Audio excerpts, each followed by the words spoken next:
శంఖారావం కార్యక్రమానికి అవకాశం ఇచ్చి మన అందరినీ కూడా కలుసుకునే అవకాశం కల్పించినందుకు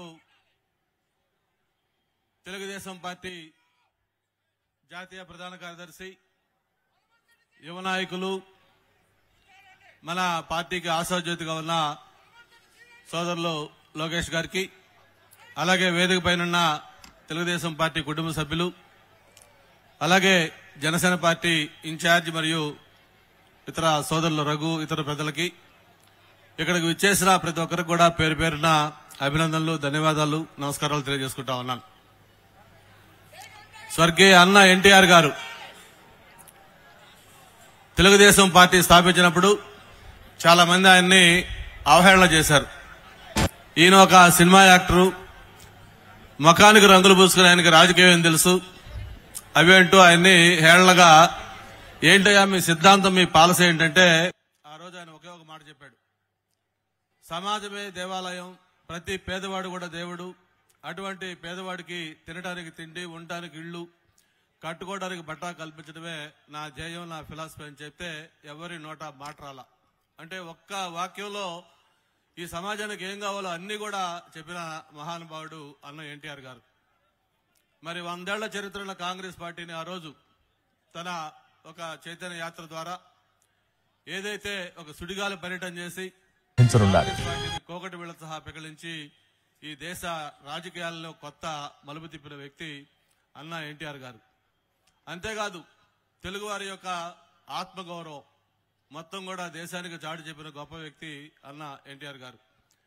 అటువంటి అన్న ఎన్టీఆర్ గారు ప్రారంభించిన తెలుగుదేశం పార్టీ తర్వాత మన పార్టీ జాతీయ అధ్యక్షులు చంద్రబాబు నాయుడు గారి నాయకత్వం చేపట్టిన తర్వాత అనేక పరిపాలనా సంస్కరణలు కావచ్చు, ముఖ్యంగా అభివృద్ధి పందా కావచ్చు, మరి సంక్షేమ కార్యక్రమాలు కావచ్చు, ఇవన్నీ తీసుకొని ఈరోజు దేశంలోని ఒక రోల్ మోడల్ పొలిటీషియన్ గా తయారయ్యి ఈరోజు దేశంలోని ఒక సీనియర్ మోస్ట్ పొలిటీషియన్ గా ఉన్న అన్న చంద్రబాబు నాయుడు గారు. మరి ఆ తర్వాత ఇప్పుడు మనకున్న యువకిరణం, మన ఆశాజ్యోతిగా చెప్పుకుంటున్న లోకేష్ బాబు గారు. అంటే ఎందుకు నేను ఉపాధ్యాయులు చెప్తా ఉన్నానంటే దేశంలో చాలా రాజకీయ పార్టీలు ఉన్నాయి, 100లకు మించి రాజకీయ పార్టీలు ఉన్నాయి. పార్టీలు వస్తున్నాయి, పెడతా ఉన్నారు, కొద్ది రోజులు ఉంటున్నాయి, పోతా ఉన్నాయి. కానీ వీటిలన్నిటికీ సంబంధం లేకుండా ఒక భిన్నమైన దీంతో వెళ్తున్న పార్టీ తెలుగుదేశం పార్టీ. నాకు తెలిసి భారతదేశం కాదు, ప్రపంచంలో ఎక్కడా కూడా ఏ పార్టీకి లేని ఒక కార్యకర్తల సంక్షేమ నిధి. అంటే తెలుగుదేశం పార్టీ ప్రతి కార్యకర్త కూడా నాకు కుటుంబ సభ్యుడు. ఆ కుటుంబంలో ఏదైనా ఆపద లేకపోతే ఏదైనా ఇబ్బంది వస్తే ఆ కుటుంబ పెద్దగా నేను ఆ పార్టీ సభ్యుడిగా వాళ్ళకి ఆదుకోవాలి, అండగా ఉండాలనే ఉద్దేశంతో ఒక సంక్షేమ నిధి ఏర్పాటు చేసి ఆ కుటుంబానికి ఏదైనా కష్టం వస్తే నేనున్నానని చెప్పిన వెంటనే వాళ్ళకి కావాల్సిన విద్య, వైద్యం, లేకపోతే ఇక మిగతా ఏదైనా సహాయం కావాలంటే ఇవన్నీ చేస్తున్న ఏకైక పార్టీ ఈ భారతదేశం కాదు, ప్రపంచంలో ఒక్క తెలుగుదేశం పార్టీ అని చెప్పి మనం చెప్పక తప్పదు. దానికి మరి ఇవన్నీ కూడా చేయాలంటే ఒక కమిట్మెంట్ ఉండే వ్యక్తి దాన్ని బాధ్యత తీసుకోవాలి. మరి అటువంటి బాధ్యత సోదరులు లోకేష్ గారు తీసుకొని ఈ పార్టీని కొత్త పొద్దులు తొక్కిస్తున్నందుకు తనకి మనస్ఫూర్తిగా అభినందనలు, ధన్యవాదాలు కూడా తెలియజేసుకుంటా ఉన్నాను. మామూలుగా చాలా మంది అనేవాళ్లు చంద్రబాబు నాయుడు గారి అంత అనుభవం నాయకుడు గారి తర్వాత తెలుగుదేశం పార్టీ ఏంటి, ఎలా ఉంటుందో నాయకత్వం వ్యవహరిస్తారంటే కొంత ముందు కొన్ని చిన్న చిన్న అనుమానాలు ఉంటాయి. కానీ ఈ రోజు ఎవరికి కూడా అనుమానాలు లేవు, అవన్నీ కూడా అందరికీ పటాపంచలు అయిపోయాయి. తన ఏదైతే ఒక జనవరి 27న పాదయాత్ర చిత్తూరు జిల్లా కుప్పంలో స్టార్ట్ చేశారో పోయిన సంవత్సరం, ఆ పాదయాత్ర చూసిన తర్వాత మామూలుగా ఫస్ట్ ఏంటి చేస్తాడా, చేయగలడా అని చిన్న చిన్న అనుకున్న వాళ్ళు ఒక 10-15 రోజులకి ఏంటి చేస్తున్నాడు, కంటిన్యూ చేస్తున్నాడు, బాగానే ఉన్నట్టుందని మొదలుపెట్టి అలా అలా అలా అలా వచ్చేసరికే మన పాయకరాపేట వచ్చేసరికే పూర్తిగా ఒక రూపాంతరం చెందిన ఒక ఫుల్ ప్లెడ్జెడ్ ఒక నాయకుడు ఎలా ఉండాలో అలా తయారయ్యి ఎస్ ఇతను మనకు కావాల్సిన నాయకుడు భవిష్యత్తులో అని ప్రతి ఒక్కరు కూడా కోరుకునే విధంగా, అనుకునే విధంగా, మెచ్చుకునే విధంగా మన లోకేష్ బాబు తయారయ్యారు. ఈ రోజు ప్రతి ఒక్క కార్యకర్తకి, ప్రతి ఒక్క నాయకుడు కూడా ఒక భరోసా, ఒక నమ్మకం కలుగుతా ఉంది.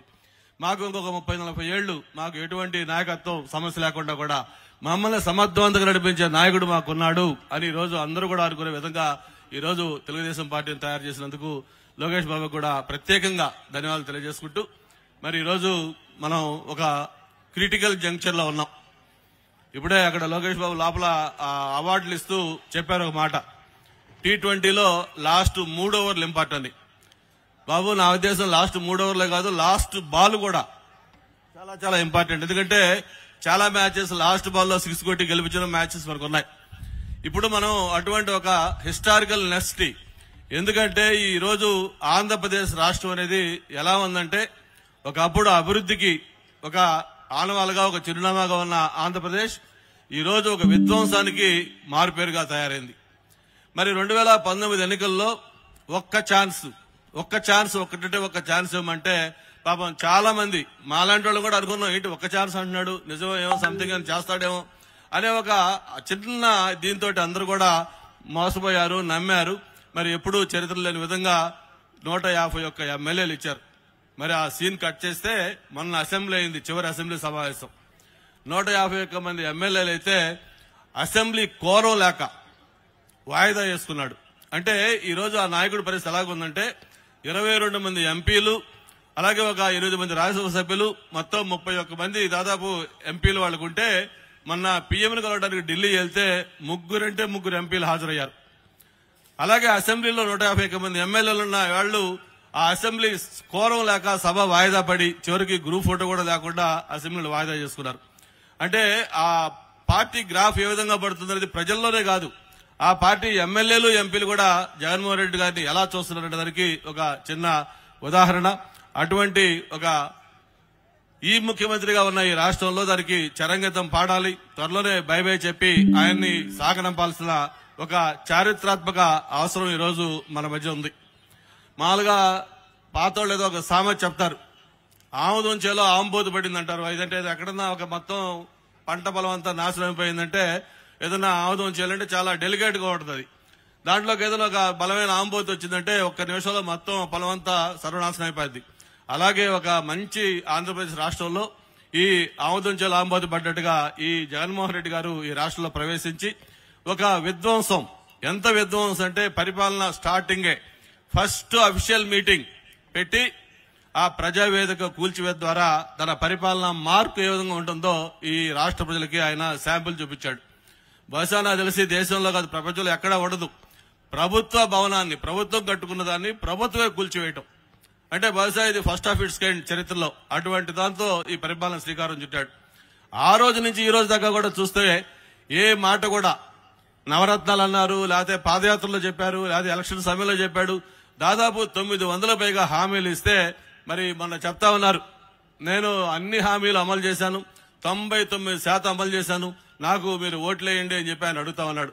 అయితే మేము మీ ద్వారా ఓటాడుతా ఉన్నాం. ఇక్కడ చాలా మంది మహిళలు ఉన్నారు, అలాగే యువత ఉన్నారు, అందరూ ఉన్నారు. మీ అందరికీ తెలుసు ఎన్నికల ముందు మద్యపాన నిషేధం గురించి ఏం చెప్పారమ్మా, ఒక్కసారి మీరు ఆలోచించండి. సంపూర్ణ మద్యపాన నిషేధం చేస్తాను, అది చేసిన తర్వాతనే మళ్లీ ఎన్నికల్లో ఓట్లు అడుగుతారని చెప్పాడు. మరి మీకు తెలుసు ఈ రోజు మద్యపాన నిషేధం ఏ స్థాయిలో ఉందో. మరి మనందరం కూడా రేపు ఎలక్షన్ ఆడటానికి, ఓట్లు ఆడటానికి వస్తే మీరు అదే నిలదీయాల్సిన అవసరం ఉంది. బాబు ఇట్లా మద్యపాన నిషేధం అన్నావు, చేసే ఓట్లు అడుగుతానన్నావు, ఇప్పుడు ఏ ముఖం పెట్టుకుని మళ్ళీ అడుగుతున్నావు ఓట్లు? మద్యపాన నిషేధం కాదు, మద్యం ఏర్లే పడతా ఉంది, నీ జే బ్రాండ్ తోటి ఎంతమంది ప్రాణాల ఆరోగ్యం పోతా ఉన్నాయి, ఇదేంటని చెప్పి నిలదీయాల్సిన అవసరం ఉంది. ఇలా ఒక్కొక్క కార్యక్రమం తీసుకుంటే ఆయన చెప్పిన ఏ హామీ కూడా అమలు చేయలేదు.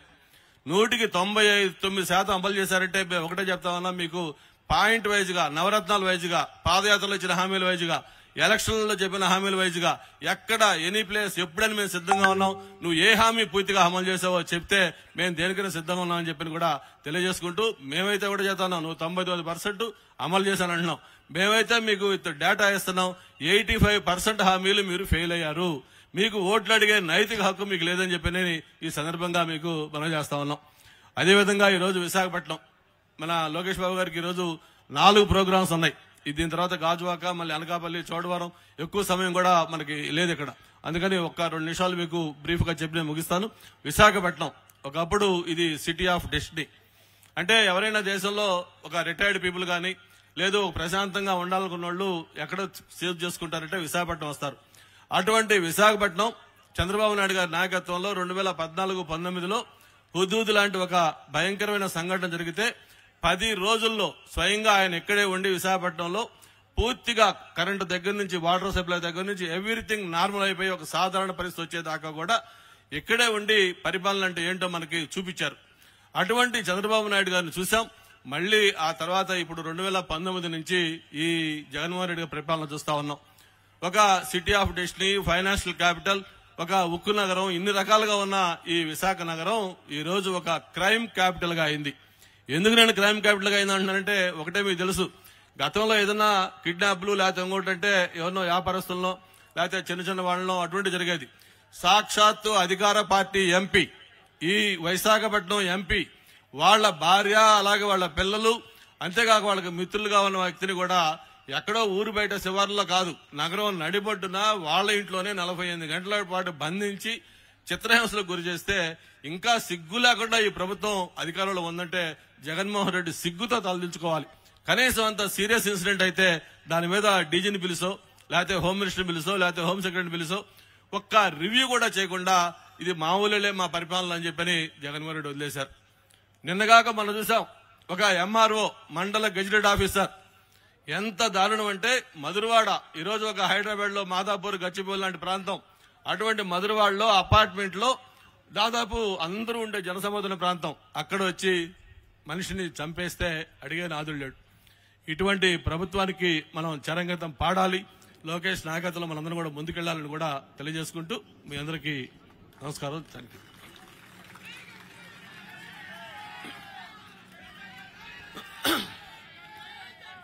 తెలుగుదేశం అలాగే జనసేన మరి మనం చూస్తా ఉన్నాం. మాలు సినిమా భాషలో చెప్పాలంటే ఇది ఒక సూపర్ డూపర్ హిట్ కాంబినేషన్. ఒక అనుభవం ఉన్న నాయకుడు చంద్రబాబు నాయుడు గారు, అలాగే ఒక చరిస్మా ఉన్న ఈరోజు నాయకులు పవన్ కళ్యాణ్ గారు ఈ రాష్ట్రంలో ఉన్న పరిస్థితిని, జరుగుతున్న పరిణామాలని ఇవన్నీ చూసిన తర్వాత అన్ని కూడా వాళ్ళ వ్యక్తిగత అజెండాలు లేకపోతే వ్యక్తిగత ఇంట్రెస్టులు పక్కన పెట్టి ఈ రాష్ట్ర భవిష్యత్తు కోసం, వైఎస్ఆర్ పార్టీని ఈ రాష్ట్రం నుంచి తరిమి చేయడం కోసం ఇద్దరం కూడా కలవాల్సిన చారిత్రాత్మక అవసరం ఉందని చెప్పని ఓపెన్ గా బయటకు వచ్చి చంద్రబాబు నాయుడు గారితో చేతులు కలిపిన పవన్ కళ్యాణ్ గారు, జనసేన పార్టీ, ఆయన కూడా మనస్ఫూర్తిగా మనం అభినందనలు తెలియజేయాలి. ఆ పార్టీ నుంచి మొన్న నార్త్ లో ఇక్కడ పోటీ చేసిన సోదరి ఉషా కిరణ్, దాదాపు 20,000 పైగా ఓట్లు మనం తెచ్చుకున్న మహిళ, తన్ను ఇప్పుడు ఈ రోజు మాట్లాడవలసిందిగా కోరుతున్నాం.